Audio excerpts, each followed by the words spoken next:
दशलक्षण महापर्व आरंभ हो रहा है।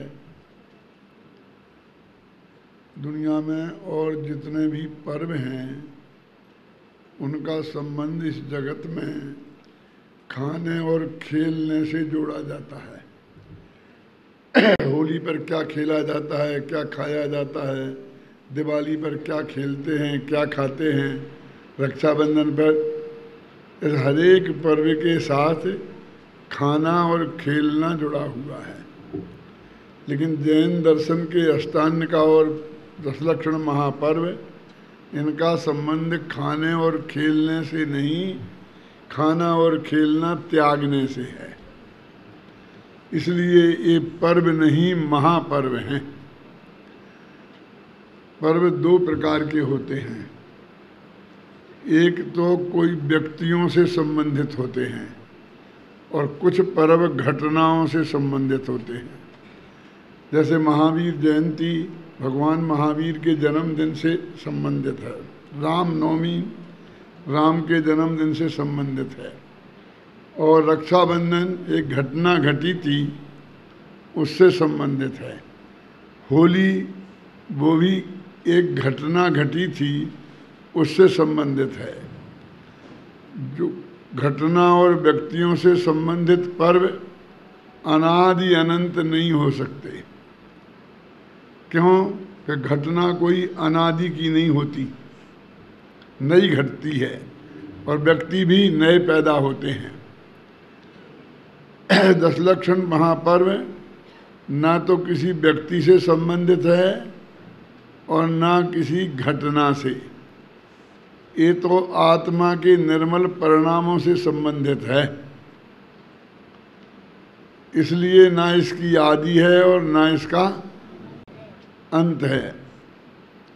कोई भी व्यक्ति कितना ही महान क्यों ना हो, वो सारी दुनिया को मान्य नहीं हो सकता। राम को मुसलमान नहीं मानेंगे तो खुदा को हिंदू नहीं मानेंगे, और महावीर को दोनों नहीं मानेंगे, है ना। मेरे कहने का मतलब ये है कि यदि व्यक्ति से संबंधित पर्व होगा तो वो कुछ लोगों तक सीमित होकर के रह जाएगा। वो सारी दुनिया का पर्व नहीं हो सकता। लेकिन जो आत्मा के निर्मल परिणामों से संबंधित है वो सारी दुनिया के सब लोगों का पर्व हो सकता है। क्यों? ये दशलक्षण महापर्व क्रोधादि विकारों के अभाव रूप जो उत्तम समाधि धर्म हैं उनसे संबंधित है। तो गुस्सा क्रोध है अकेला हिंदुस्तान वालों को ही नुकसानदायक हो ऐसी बात तो नहीं है ना। इराक और अफगानिस्तान वालों को भी उतनी तकलीफ दे है ना। ऐसे ही आज नुकसानदायक है और कल फायदेमंद हो जाए ऐसा तो नहीं है ना। तो ये तो हमेशा क्रोधाधिक नुकसानदायक हैं और क्षमाधिक लाभकारक हैं, और सभी के लिए। इसलिए ये पर्व सार्वजनिक, सार्वभौमिक और सार्वकालिक पर्व है। ये किसी व्यक्ति का नहीं है। भले ही इसे कोई व्यक्ति मनाते हों और कुछ ना भी मनाते हों, लेकिन ये किसी के मनाने और नहीं मनाने से सार्वजनिक नहीं है। ये अपनी प्रकृति से सार्वजनिक है, नेचर से सार्वजनिक है, क्योंकि ये सबका कोई हित की बात करने वाला महापर्व है। ये दशलक्षण महापर्व आत्मा के जो 10 धर्म हैं उनसे संबंधित है। वास्तव में वे 10 धर्म नहीं हैं। धर्म तो अंदर में एक ही है, उसके 10 लक्षण हैं।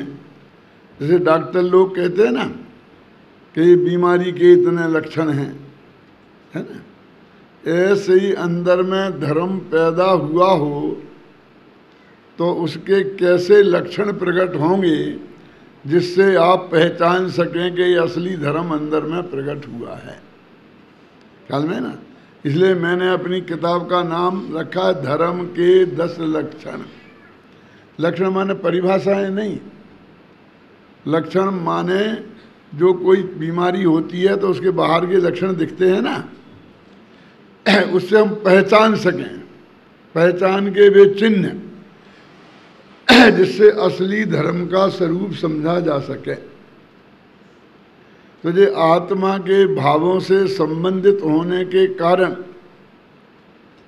सबका है, इसकी उपयोगिता सदाकाल रहने वाली है और ये अनादि अनंत है। ऐसा ये 10 लक्षण महापर्व, जिन 10 धर्मों की चर्चा हम आरंभ करते हैं तो जब भी कोई बात शुरू करते हैं तो हम नेगेटिव अप्रोच से संबंधित करते हैं, नकारात्मक दृष्टिकोण से बात करते हैं।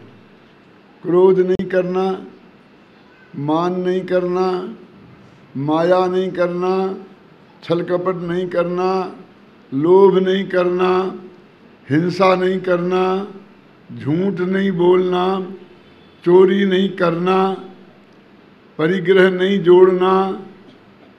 क्यों? ये धर्म में नहीं ही है कि नहीं करने का नाम धर्म है। धर्म में कुछ करना नहीं है क्या? धर्म क्या सिर्फ नेगेटिव है, अभावात्मक है? नहीं, धर्म तो भावात्मक है।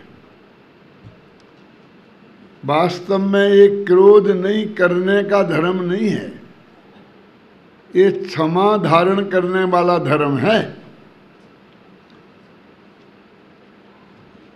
देखो, जगत में जब हम किसी को ज्ञान की प्रेरणा देते हैं तो ऐसा कभी नहीं कहते हैं कि अज्ञान मत करो, है ना? कहते लगे, ऐसा नहीं कहते हैं कि अज्ञान मत करो, बल्कि ये कहते हैं ज्ञान करो। तो इस उत्तम क्षमा को भी हम क्रोध नहीं करो ऐसा क्यों बोलते हैं? क्षमा धारण करो ऐसा क्यों नहीं बोलते? और गुस्सा नहीं करने का नाम क्षमा है ऐसा क्यों नहीं बोलते हैं? क्षमा धारण नहीं करने का नाम गुस्सा है। क्यों? धर्म को मुख्य रखो ना। हमने अधर्म को मुख्य रखा और उसके अभाव को धर्म कहा। अरे भाई, धर्म का अभाव अधर्म है कि अधर्म का अभाव धर्म है? धर्म में आ लग करके अधर्म शब्द बना है ना? तो वास्तव में तो क्रोध के अभाव का नाम क्षमा है। हम बोलते ऐसा है, एक क्षमा के अभाव का नाम क्रोध है, और बोलते ऐसे हैं कि क्रोध के अभाव का नाम क्षमा है। तो आप कह सकते हैं कि अकेले हम ही थोड़ी बोलते हैं, तुम पंडित लोग भी तो बोलते हो, और आचार्यों ने भी तो इसी भाषा में लिखा है ना।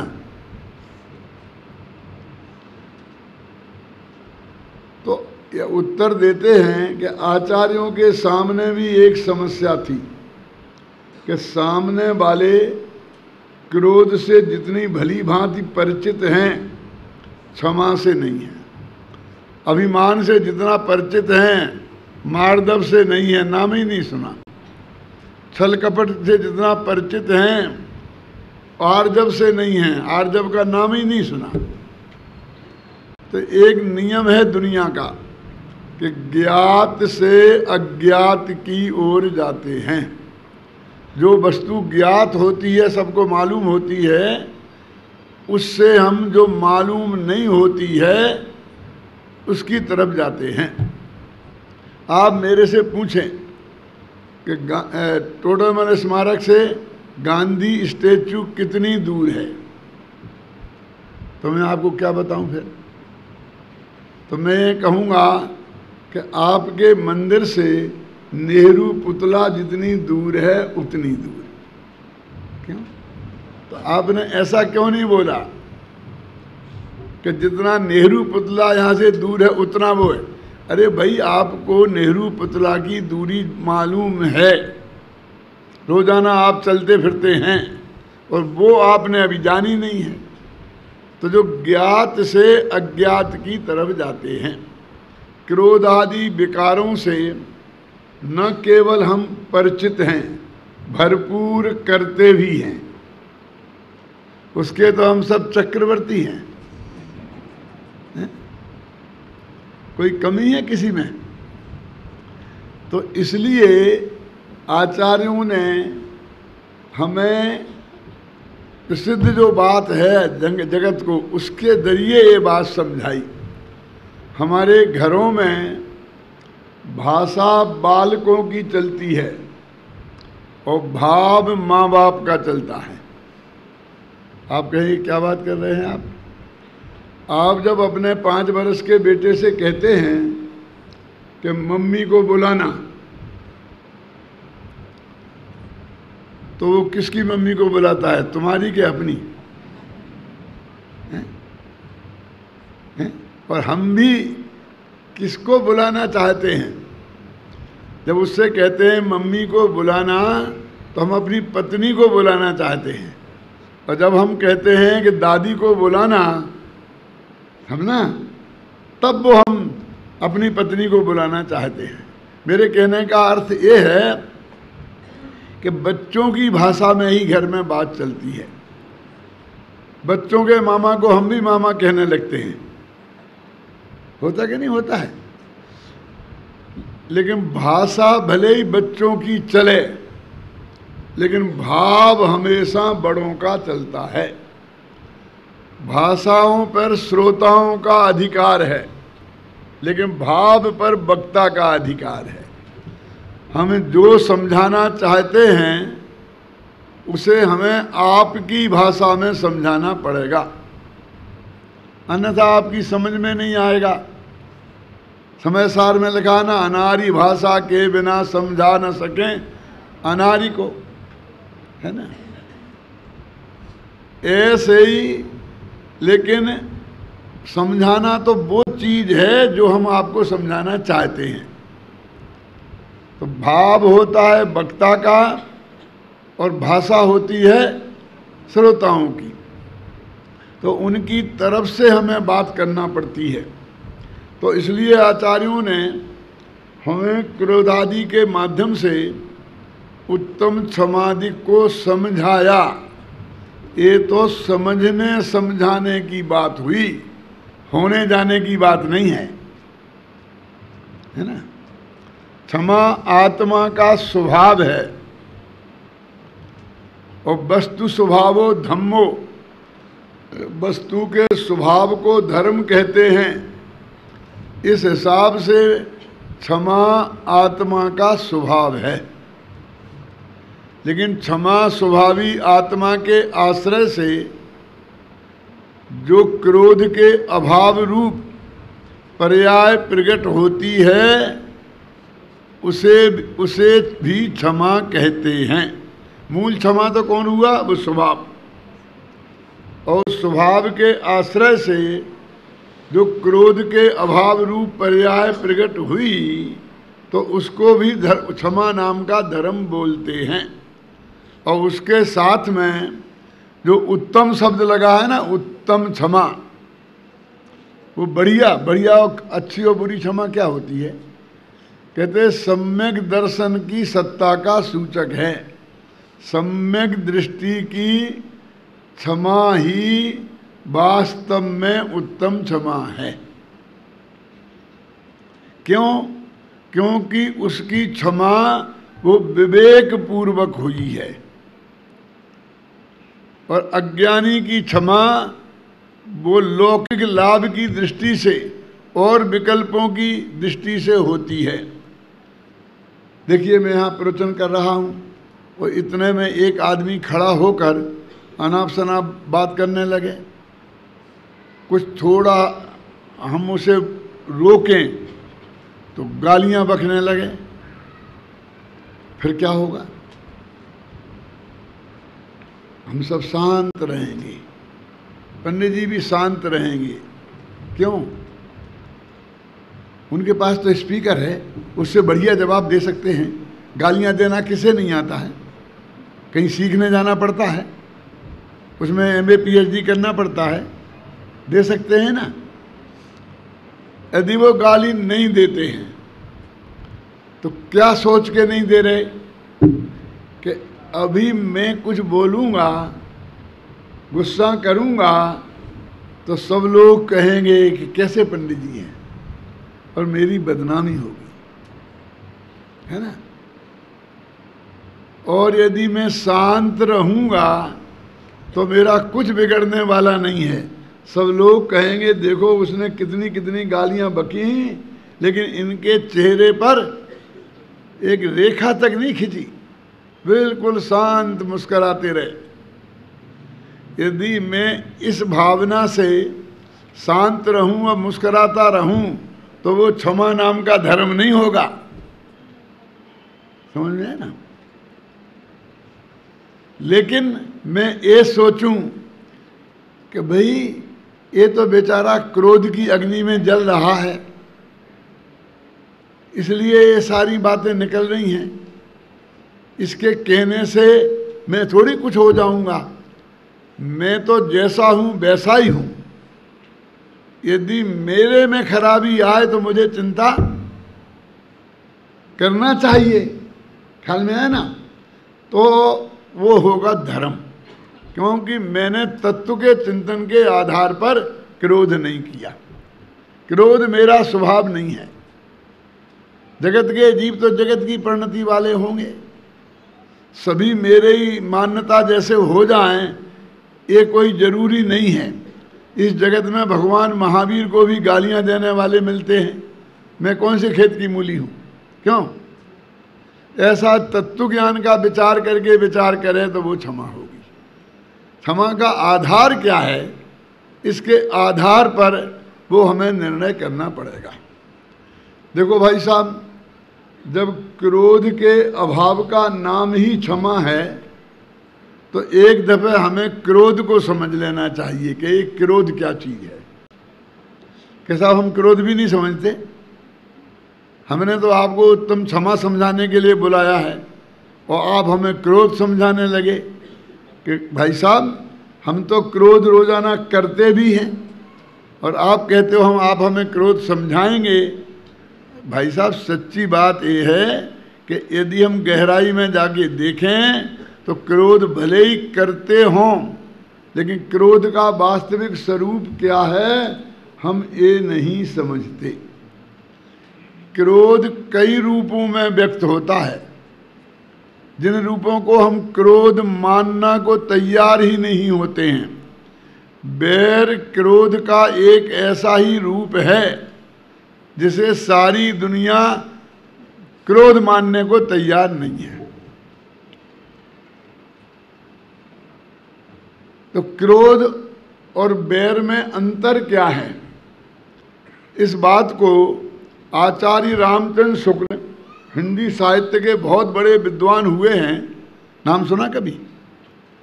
वो ऐसे विद्वान थे कि इंटर पास थे और MA वालों को पढ़ाते थे बनारस यूनिवर्सिटी में। और वे तो PhD नहीं थे, लेकिन उन पर, उनके साहित्य पर सैकड़ों विद्यार्थियों ने PhD की है। उन्होंने क्रोध नामक एक निबंध लिखा और उसमें लिखा कि क्रोध और बैर में अंतर क्या है। तो क्रोध के आचार या मुरब्बा को बैर कहते हैं। ये क्या है? ये आचार और मुरब्बा क्या होता है? देखो भाई, आम है, नींबू है, आंवला है, आप फ्रेश खाएं तो वो आम है, नींबू है, और उसको सड़ा गला के खाएं तो वो अचार हो जाता है, मुरब्बा हो जाता है। क्या और क्या फर्क है बताइए? जब तक उसमें आनंद जीव ना पड़ जाए जब तक मजा ही नहीं आता है। ऐसे ही किसी ने आपको कुछ भला बुरा कहा और आपने तत्काल रिएक्शन करके ईंट का जवाब पत्थर से दे दिया तो उसे हम कहेंगे क्रोध। लेकिन आपने ये देखा कि ये 4 लोग हैं, मैं अकेला हूं।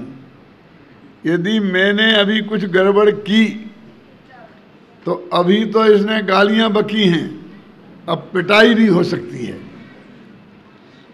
अंदर से बहुत बुरा लगने पर भी, भाई साहब बात क्या है, आप नाराज क्यों हो रहे, नाराज क्यों, भाई साहब बात क्या है, बहुत नम्र शब्दों में भाई साहब करके बोलता है ना, और समझता है कि किसी तरह अभी समय निकाल दो, फिर देखूंगा जब मौका आएगा। जब जे अकेला होगा और हम तैयारी के साथ 4 जने होंगे तब इससे निपट लेंगे। तो हमने क्या किया कि उस क्रोध को अंदर दबा दिया, दबाकर फिर वो सड़ा गला और बैर बन जाता है। यद्यपि बाहर से देखने पर बैर क्रोध से कम खतरनाक लगता है, क्योंकि उसमें उत्तेजना नहीं दिखती है, वो गालियां नहीं बकता है, हैं? लेकिन प्लानिंग से काम करता है। इनकम टैक्स ऑफिसर को लिख दो, इसकी फैक्ट्री में आग लगा दो, क्यों, 2 आदमियों को भिड़ा दो। यानी वो ऐसी प्लानिंग करता है कि बाहर से तो मीठी मीठी बोलता रहता है और अंदर से प्लानिंग करता है उसके नुकसान करने का। और भाई साहब, प्लानिंग से किया गया विनाश तत्काल के क्रोध से ज्यादा खतरनाक होता है। तो वो बैर भी एक क्रोध का ही रूप है। लेकिन दिक्कत ये है कि वो जो क्रोध को छिपा के उसने रखा है ना, तो कहाँ रखा है, अपने हृदय में। अपन सारी दुनिया जानती है क्रोध तो आग है, और आग को आप जहाँ रखेंगे सबसे पहले वो उसे जलाएगी। आप अपनी जेब में रखेंगे तो आपकी जेब पहले जलेगी। तो जब वो क्रोध को अपने हृदय में रखता है तो उस सामने वाले का बुरा तब होगा, लेकिन उसको जलन 24 घंटा अंदर से होती है। ख्याल में आई ना? अरे भाई, उसका भला बुरा जब मौका लगेगा, ये मौका लगना इतना आसान थोड़ी है, उसका महापाप का उदय आए, क्यों, तब तो मौका लगे। और ऐसा नहीं आवे समय तो हो सकता सारी जिंदगी निकल जाए और तुझे ऐसा मौका मिले ही नहीं कि तुम उसका बुरा कर सके, हो सकता है ना। लेकिन तेरा बुरा तो 24 घंटे हो रहा है। इसलिए बैर आत्मा का क्रोध से भी ज्यादा अहित करने वाला एक वस्तु है, जो एक क्रोध का ही रूप है। और भी अनेक रूप हैं, झल्लाहट, चिड़चिड़ाहट, ये क्रोध के ही तो छोटे मोटे रूप हैं। जब कोई किसी बात पर हमें गुस्सा आता है, लेकिन हम कुछ करने की हालत में नहीं होते हैं, घर में हमारी चलती ही नहीं है। माताओं बहनों में ज़्यादा होता है ना, बात बात में झल्लाने लगती हैं, बात बात में कोई बात करे तो सीधे मुँह बातें ही नहीं करती हैं। क्यों, कभी हो क्या गया है? मैं तो कोई ऐसी बात अभी कही नहीं है, लेकिन तुम्हें क्या पता वो कहाँ का गुस्सा कहाँ निकल रहा है। क्यों,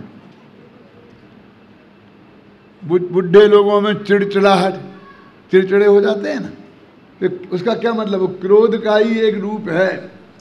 क्या उनसे कुछ होता तो है नहीं, समाज में, देश में, घर में उनकी चलती तो है नहीं, तो वो चिड़चिड़े हो जाते हैं।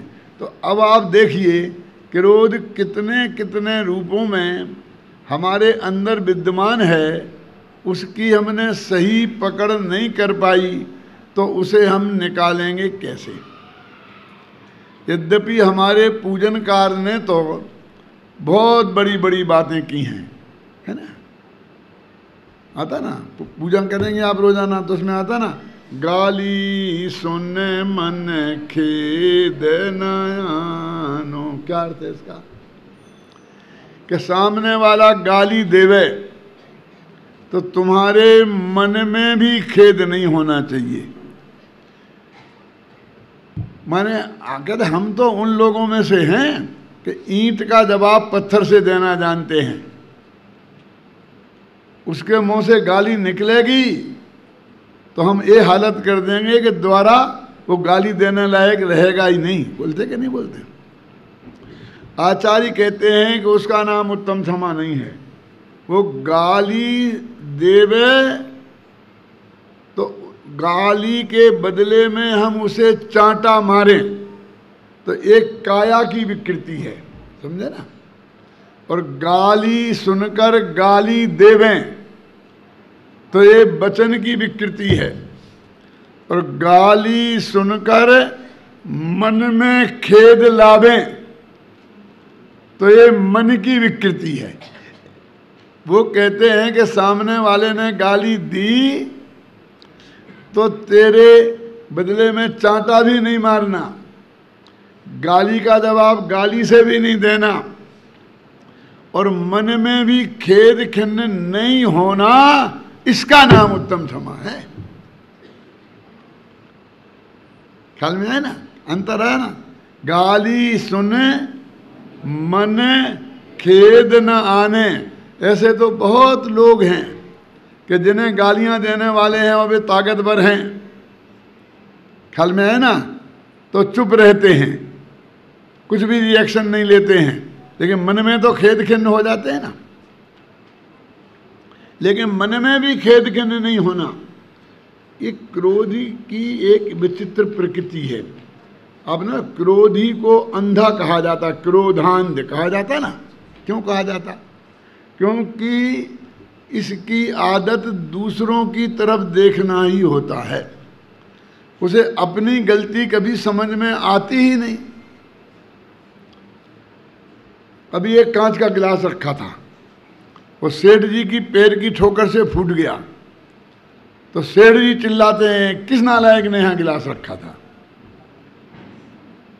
अरे पैर की ठोकर तो तुमने दी है, देख के नहीं चल सकते थे? अब रखने वाले को खोजते हो, उस पर गुस्सा करते हो, क्यों? यदि कोई कहे कि एक गिलास तो आपने ही रखा था सेठ जी, तो वो कहते हैं तुम उठा नहीं सकते थे क्या? नौकर के पैर की ठोकर से गिलास फूटे तो अंधा है, देख के नहीं चलता है। जब खुद के पैर की ठोकर से फूटा था तब वो अंधे नहीं दिखे।